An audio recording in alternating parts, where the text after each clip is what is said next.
Hello student, जैसे कि आप जानते हैं कि आप सीयूटी का रिजल्ट आ चुका है, तो हमें हमें सबसे पहले काउंसलिंग, अब इसके बाद हमें काउंसलिंग स्टार्ट करनी है। तो तो हमें सबसे बड़ा सवाल स्टूडेंट के अंदर होता है कि हमें कौन कौन से डॉक्यूमेंट लगेंगे। तो तो आज मैं इस वीडियो में आपको आप सभी सभी डॉक्यूमेंट के बारे में बताएंगे। तो वीडियो में आप लास्ट तक बने रहें और देखिए कौन कौन सा डॉक्यूमेंट लगेगा। तो चलिए मैं अब डॉक्यूमेंट के बारे में बताते हैं कौन कौन से लगेंगे। तो सबसे पहले स्कोर कार्ड, स्कोर कार्ड यानी कि जो आपका रिजल्ट आया हुआ है वो लगेगा। और दूसरा, आप अपना एडमिट कार्ड को अपने अपना रखिए, उसे फेंकिए नहीं, वो भी बहुत आवश्यक है हमें काउंसलिंग के टाइम में। और मार्कशीट भी 10th और 12th की। अब 10th की मार्कशीट हमें इसलिए आवश्यकता है क्योंकि हमें डेट ऑफ बर्थ की वेरिफिकेशन के लिए लगती है। और ट्वेल्थ ट्वेल्थ क्या, अगर आप ट्वेल्थ में अपियरिंग के टाइम में फॉर्म भर दिए होंगे तो आपके पास मार्कशीट नहीं होगी। तो मार्कशीट नहीं होगी तब भी कोई बात नहीं है, आपका रिजल्ट आ गया होगा और उसकी क्या कहते हैं फोटो कॉपी करा कर आप उसको भी लगा सकते हैं। और एक माइग्रेशन सर्टिफिकेट, ये भी क्या कहते हैं हमें माइग्रेशन सर्टिफिकेट हमें ये भी मिलते हैं। ये कॉलेज से ही मिल जाते हैं।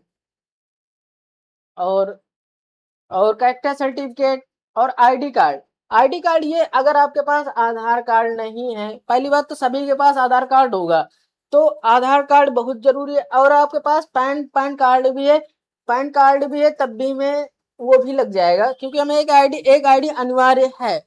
तो और दूसरा, हमें पासपोर्ट साइज फोटो, यानी कि इसमें पासपोर्ट साइज आपके पास कम से कम 6-7 होना अनिवार्य है।